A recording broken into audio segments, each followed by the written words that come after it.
warahmatullahi wabarakatuh. Jadi di sini saya akan menjelaskan materi mengenai paradigma OOP.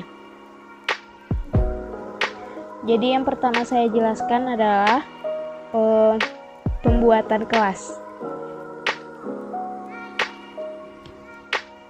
Kita mendefinisikan sebuah kelas dengan menggunakan kata kunci kelas, diikuti oleh nama kelas tersebut. Kelas memiliki docstring atau string dokumentasi yang bersifat opsional, artinya bisa ada menggunakan format class name, titik, garis bawah, doc, garis bawah. Berikut adalah contoh kelas yang sederhana. Variabel jumlah underscore karyawan adalah variabel kelas yang dibagi ke semua instance atau objek dari kelas ini.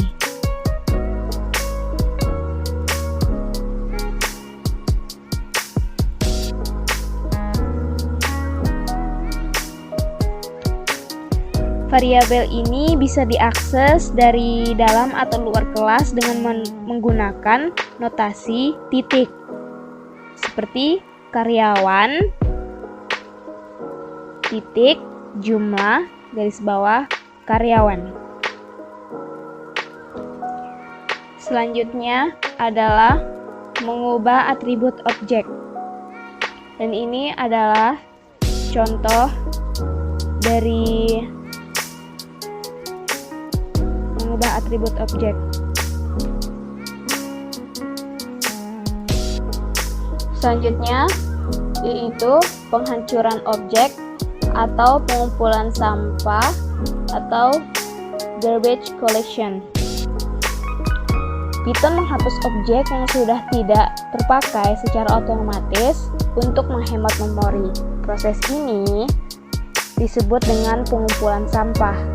Kolektor sampah Python terus berjalan pada saat program dieksekusi dan dipicu pada saat tidak ada lagi referensi atau variabel yang merujuk ke objek. Dan ini adalah contoh dari penggunaan destruktor del. Selanjutnya adalah pewarisan inheritansi kelas. Kita bisa menurunkan karakteristik sebuah kelas ke kelas baru dibandingkan dengan membuat kelas baru dari awal. Turunannya disebut kelas anak, dan yang mewariskannya disebut kelas induk. Kelas anak mewarisi atribut dari kelas induk, dan kita bisa menggunakan atribut tersebut seolah atribut itu didefinisikan juga di dalam kelas anak. Kelas anak juga bisa menimpa data dan metode dari induknya dengan data dan metodenya sendiri.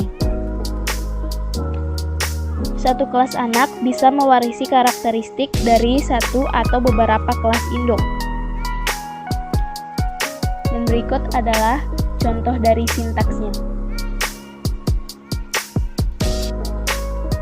Selanjutnya yaitu metode overriding. Kita bisa mengabaikan fungsi dari kelas induk di dalam kelas anak. Alasan untuk melakukan overriding adalah karena kita memodifikasi atau mengubah metode yang sudah diturunkan dari kelas induk di dalam kelas anak. Dan ini adalah contohnya. Dari contoh ini, kita mengabaikan metode yang dari induk untuk mendefinisikan sendiri metode dengan nama yang sama di kelas anak, dan yang dijalankan adalah metode yang ada di kelas anak. Selanjutnya adalah overloading operator. Misalkan kita membuat sebuah kelas vektor untuk menunjukkan vektor 2 dimensi. Apa yang terjadi bila kita menggunakan tanda plus untuk menjumlahkan keduanya? Kita bisa mendefinisikan metode add dalam kelas kita untuk melakukan penjumlahan vektor, dan kemudian operator plus akan berfungsi sesuai kehendak kita. Dan ini adalah contohnya.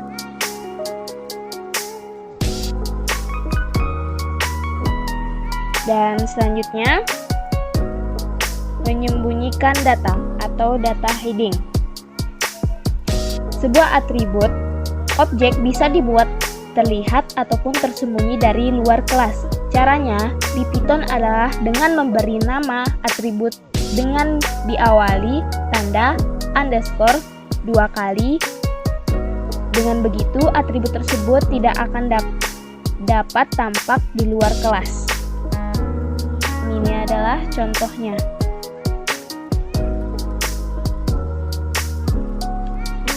Jadi kesimpulannya, program Python dengan framework KVMD menggunakan paradigma OP.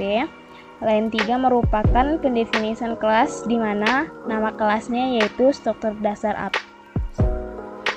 Kelas struktur dasar app sendiri di sini merupakan child class atau anak kelas di mana kelas struktur dasar app bersifat diwariskan oleh parent kelas. Sedangkan MD app di sini sebagai parent class atau kelas induk yang bersifat mewariskan. Intinya, kelas anak mewarisi atribut dari kelas induk dan kita bisa menggunakan atribut tersebut seolah atribut itu didefinisikan juga di dalam kelas anak. Kelas anak juga bisa menimpa atau override data dan metode dari induknya dengan data dan metodenya sendiri. Satu kelas anak bisa mewarisi karakteristik dari satu atau beberapa kelas induk. Sekian dari penjelasan saya.